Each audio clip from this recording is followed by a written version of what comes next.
Cause for Hope with Dr. Larry Mitnaul and Pilar Pedraza is brought to you by Kohl's Cares and Ascension Via Christi in partnership with PBS Kansas Public Television. Take my hand, don't let go. Look in my eyes and in my soul. Hold me close, hold me near. Please let go of all your fear. I'm not going anywhere.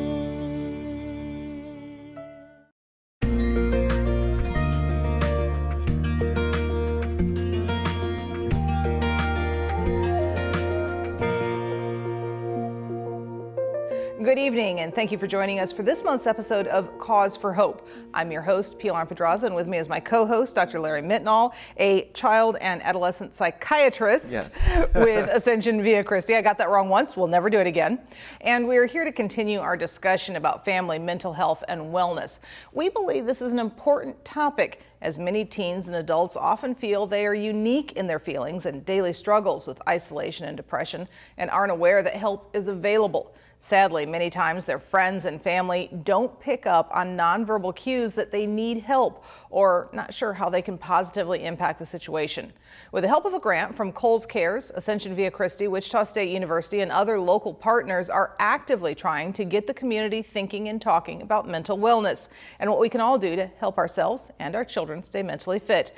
Tonight, we're talking about communication, creativity, and how that plays into a child's or adult's ability to communicate and connect with others. And Larry, that's really important, that ability to connect. You're absolutely right. I mean, communication really is the lifeblood of interpersonal connection, right? Of family life, of social life altogether. And so often when we think about the ways that we communicate with each other, sometimes we simplistically think about just the words, but actually in our art, in our actions, in the music that we make, all of these are also kind of instruments of connection and communication with one another. And so are certainly things that are worthy of time and consideration, especially when we're thinking about how do we support, our own wellness, but also the wellness of, the kids and families that are a part of our lives.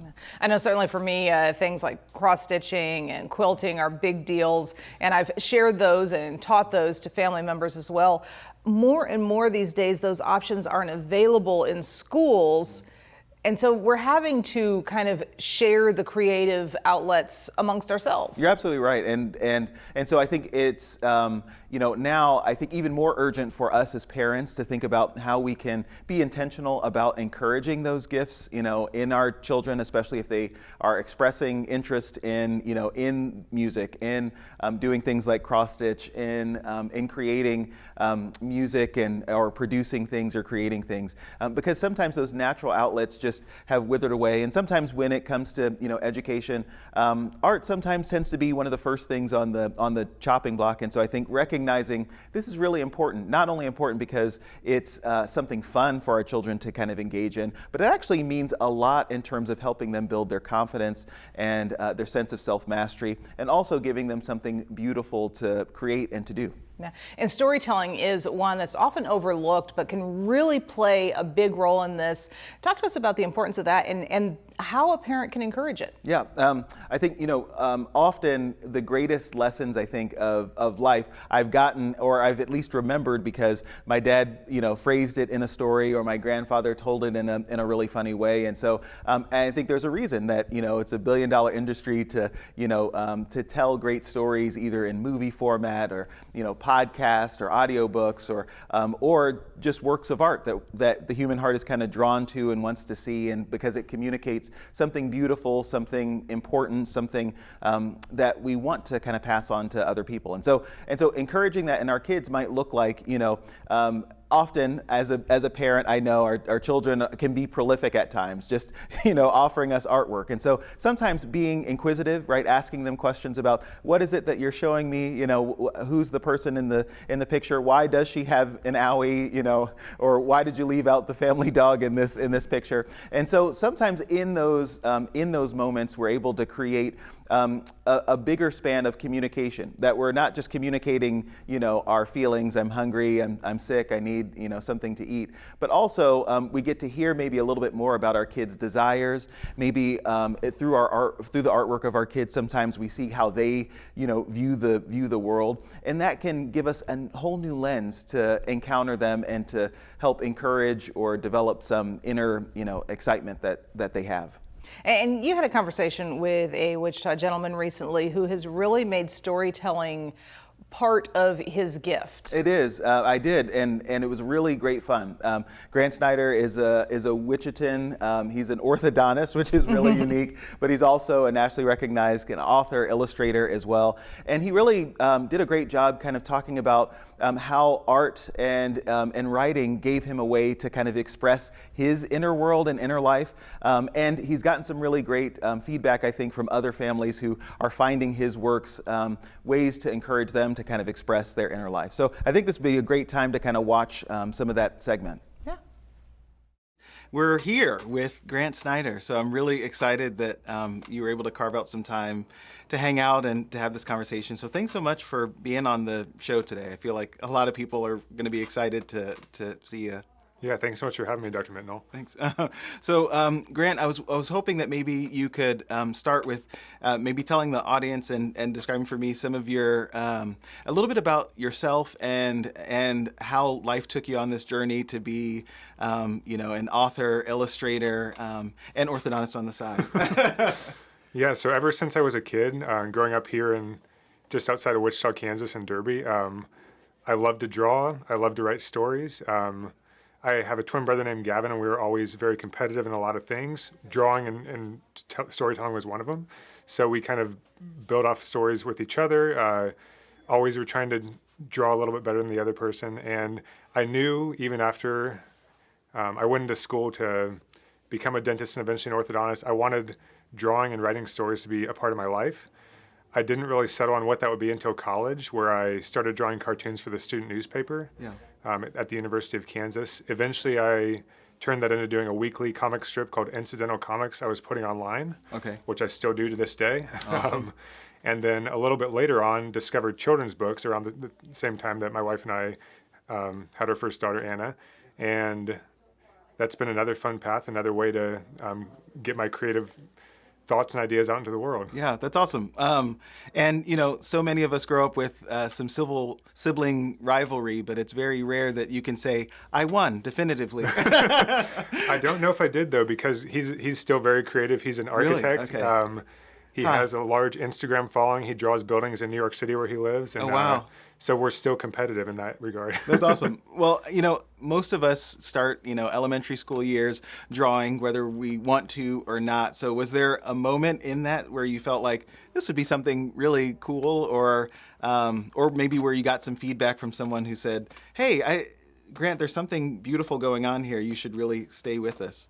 Well, my parents were always really supportive of it, and almost to the point of, they made us draw birthday cards and Christmas cards and all kinds of cards for extended family members, which I really didn't like as much at the time, but now I see what they were trying to do, giving us projects and stuff. I had some good art teachers growing up. A teacher at Mulvane High School named Rich Canfield, and he was an interesting guy. He probably was about 6'6" or 6'7", maybe not quite that tall, but he is in my memory. Okay. And he never gave us clear feedback. It was always, he asked questions about our work.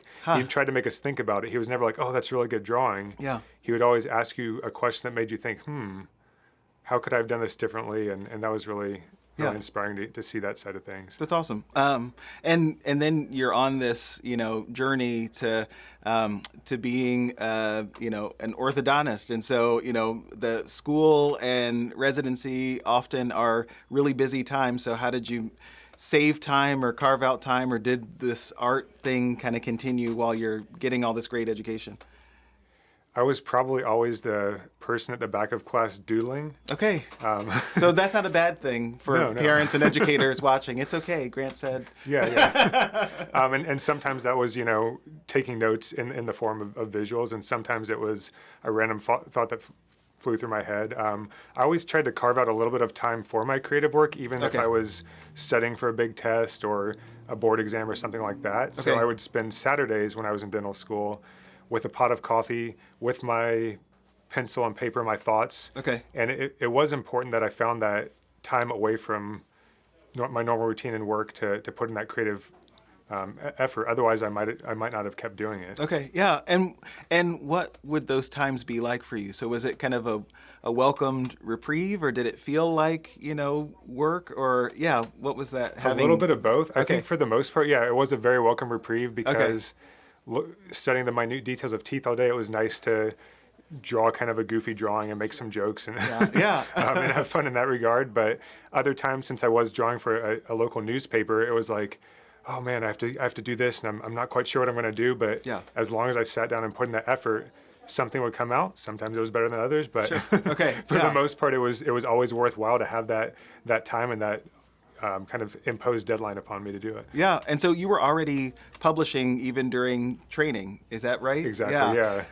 That's really neat. I think that's probably rare that people have like a burgeoning second career while they're doing some really great work on their primary thing. At the time, I would call it more of a very time-consuming hobby than a career. I never saw it as that, but it was still something that let me utilize my creative spirit in a different way than teeth and things did.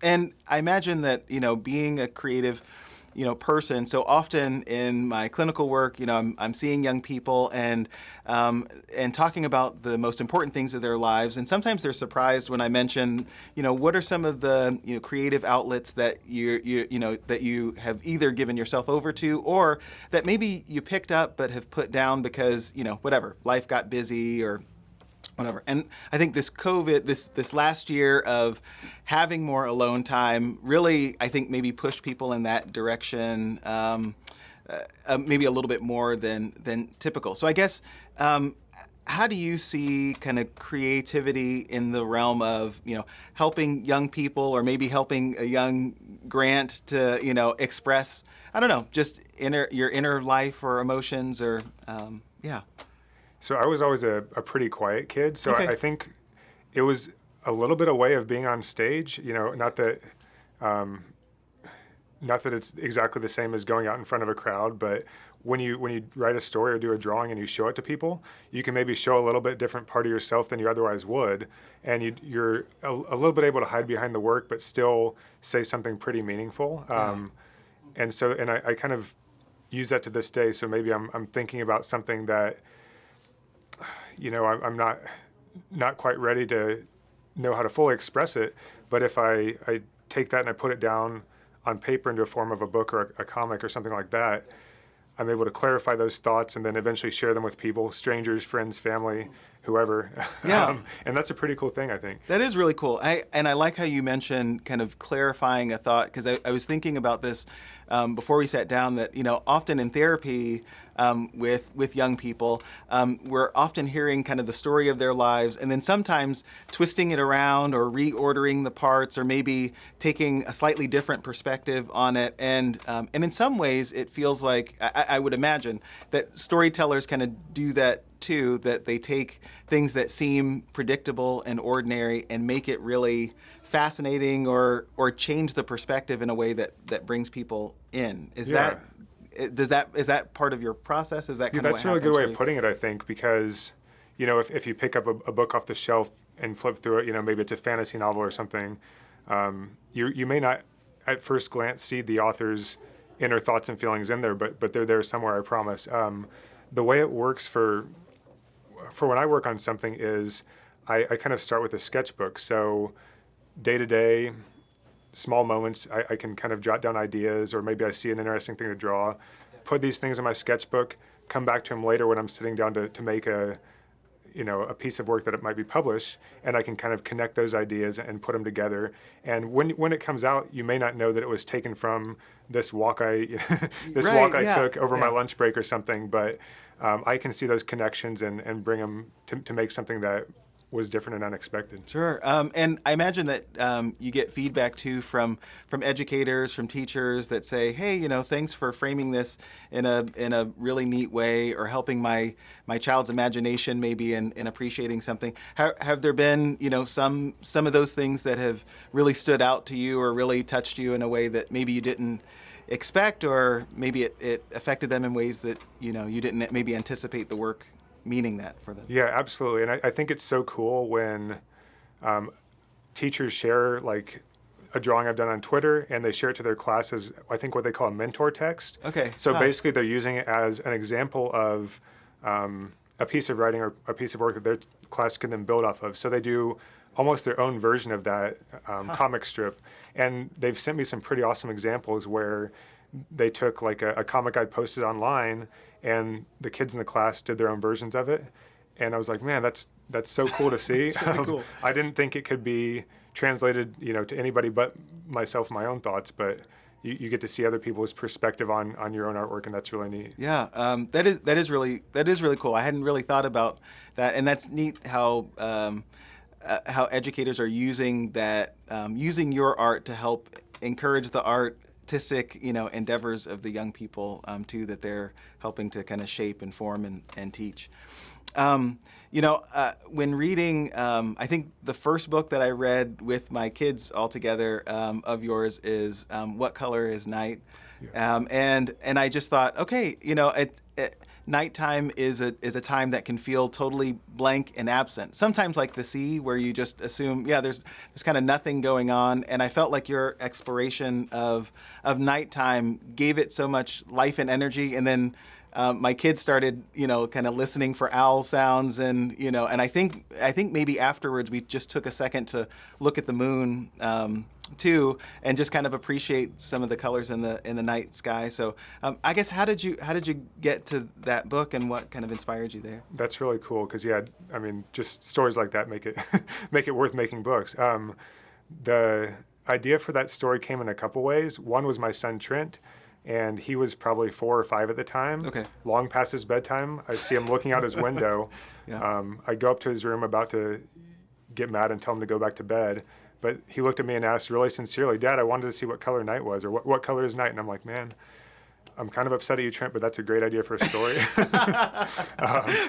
So that was one of the original inspirations for the book. The other part of it was I'd been trying for a long time to do a kid's picture book. Okay. Because it's a form I've loved to read, since I was 4 or 5 myself. Sure.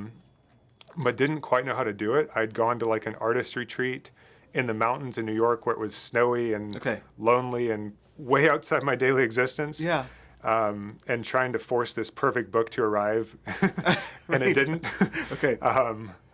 But maybe the month I got back to Kansas and was doing my normal nighttime walk around the neighborhood, that book just came to me back in a flood. And Trent's thought that I'd put in my sketchbook, plus maybe the frustration of trying to force something that wasn't happening, coalesced to make that book. That's amazing. I'm wondering too, for people, educators, parents who might be watching, or maybe even some young people too, who are who maybe have some burgeoning kind of creative talent that they're hoping to encourage or enliven in their child's life, because they see it as not only something just good for them or a fun way to spend some time, but also something that could really be meaningful to their sense of confidence or themselves or their whole mental wellness. So it's kind of a big question, but do you have any like tips or thoughts for the adults in those young people's lives, and ways they might be able to encourage or fan the flames of that desire to do something, creative, or to share their gifts? Yeah, I've thought about that a lot with my own kids as well. And one thing I think is just making the supplies and making things available. So having a stack of art paper you put in the corner of one room, and some markers and colored pencils, and maybe you have some time where you sit on the floor and draw together. A box of sidewalk chalk they can get down and scribble all over the driveway and on the trees and everything else on the house. My kids do that at least. Yes, we've had some of that too. And just kind of freely create. One thing I did recently is my kids have always seen me carrying around my sketchbooks, which are, they're not the nicest ones out there, but they're a pretty decent artist sketchbook, and they always really wanted one of their own. So at first I was like, man, they're just gonna, do some little drawings in there and scribble it, and maybe it'll get thrown away, Sure. But I decided it was time to give them each a sketchbook of their own, and they filled it with great stuff, and it was amazing. Oh, that's beautiful. So I think just making the time and the materials and the space available, and maybe asking questions about their work, like that one teacher did with mine, making them think about it in a little bit different way. Sure. Grant, thank you so much. I mean, I that's really a very kind of rich way of thinking about how to be maybe intentional about encouraging kind of our children's gifts. And so I know that's going to be helpful for a lot of families that watch this show. So again, I appreciate you taking out time. If people haven't encountered your comics, I strongly urge them to do so at Incidental Comics. And also your books are just really fantastic. And I'm biased because, we just really enjoyed it. And my kids, if they give it 2 thumbs up, then it's for real. It's legit. Thanks so much. Anyway, thanks so much, Grant. I appreciate your time. Yeah, thank you for having me. I really appreciate it. Fascinating, just so talented, and really a good example of how there's no one size fits all. That's absolutely right, and so I think that's the beauty of the time that we can spend with our kids, kind of observing them, in their drawing, in their creative moments, working with clay or Play-Doh, and that they really are often kind of working on something that means something to them, but also communicates some part of their inner life. In the clinic setting, sometimes I'll ask kids to fill out rating scales to tell me, if they're concerned about worry or if they've been feeling sad. And so sometimes I think the kids and families are surprised that I mention or comment on the doodles and drawings that they've done around the edges. And sometimes the drawing of that cat becomes kind of the focal point of having a conversation about, where are those creative things for you in your world? When was the last time that you sat behind the canvas and painted a picture? Or when was the last time you were able to throw around some clay? You remember you told me about, this is one of the really great creative outlets that meant a lot for you. And so sometimes that becomes a road to helping them develop their mental wellness by encouraging and kind of seeing those gifts and trying to find a way to allow them to further express that. I want to kind of latch on to something you mentioned there, the doodles that they do. Having been a classroom teacher, there are some kids who are going to doodle in the margins, are going to draw around the worksheet or whatever. Some teachers really don't like that, but that can be really a useful window into that child's soul. It can, and I think there's an opportunity there, and as I'm sure, and you've been in the classroom, so it's not possible to acknowledge or take advantage of all of those little moments, but I think those are opportunities to say, show me what you're drawing, or what does that mean to you, or tell me how that makes you feel, right? All of those things can really lead for a deeper kind of connection, and I think it's a way in which we as adults sometimes get to say to children, I care about what you're interested in and what you do. And sometimes the doodles can look like distractions, but often that's kind of the creative mind looking for its way to kind of express itself. And so I think that is really great to acknowledge. Hey, look at that really interesting drawing. Tell me more about that. Yeah. Are there other ways that we can kind of encourage kids to feel comfortable enough to share their feelings with us? Yes. I think one of those ways in trying to piggyback on the creativity. So I like when Grant mentioned, he likes to just have things available, have the crayons, sitting out with tons of, paper and things for the kids to kind of express themselves with. And so I think we can asking questions about the things that they're creating can be a way in that help our kids to feel okay with sharing their emotions. The other is maybe, families that see me know that I really like family check-in times. And that doesn't have to be on a calendar. It could be once a month. It could be, at the end of a week. And so sometimes the family check-in time, yes, it can be with words. Again, as we talked about that as being the primary communication language. Yeah, tell me how you're feeling. Tell me what you're doing. But I think another creative approach can be, hey, draw something that really made you happy this week, draw something that makes you sad. And maybe through art we get a chance to, look at it, capture it, ask questions about the moment, and then as a family kind of connect. Oh, that really was hard, or, I was feeling frustrated, on Tuesday. you know, when you accidentally broke the glass. And I can see by your picture, this really meant a lot to you or made you feel sad as well. How can we learn to love together and do that better as a family? So I think art and creativity have a way of also encouraging us to take on conversations that otherwise might have passed us by without the time or opportunity to do so. Any other real quick takeaways that you got from your conversation? Yeah, I think one of the other things is that I think there are a number of kids who maybe aren't drawn to being, you know, in front of the camera or being on a national stage or, you know, something like that. And so the way that they express themselves and their, you know, quiet creativity might be through some of these smaller things. And so I think encouraging families, encouraging teachers and educators to have kind of a magnifying glass. So look for the thing that looks really small that, you know, kids are maybe doing off to the side or doing, you know, on their own, and seeing if we can't take a magnifying glass to that and kind of enlarge it or say, wow, that's really impressive, and try to push them or encourage them to kind of take that on. I think that's a really beautiful way in. All right. Well, I think we are once again out of time. We always run out of time. It's so fascinating talking with you, and I can't wait to see what we come up with for next month. But we hope you will join us for next month's show as well, as we continue discussing family mental wellness and ways we can invest in our own as well as support others. Also, we would like to invite anyone who has not yet taken advantage of the free Suspenders for Hope Suicide Awareness and Prevention Training Program to be sure and do so. Simply go to the website on your screen for more information.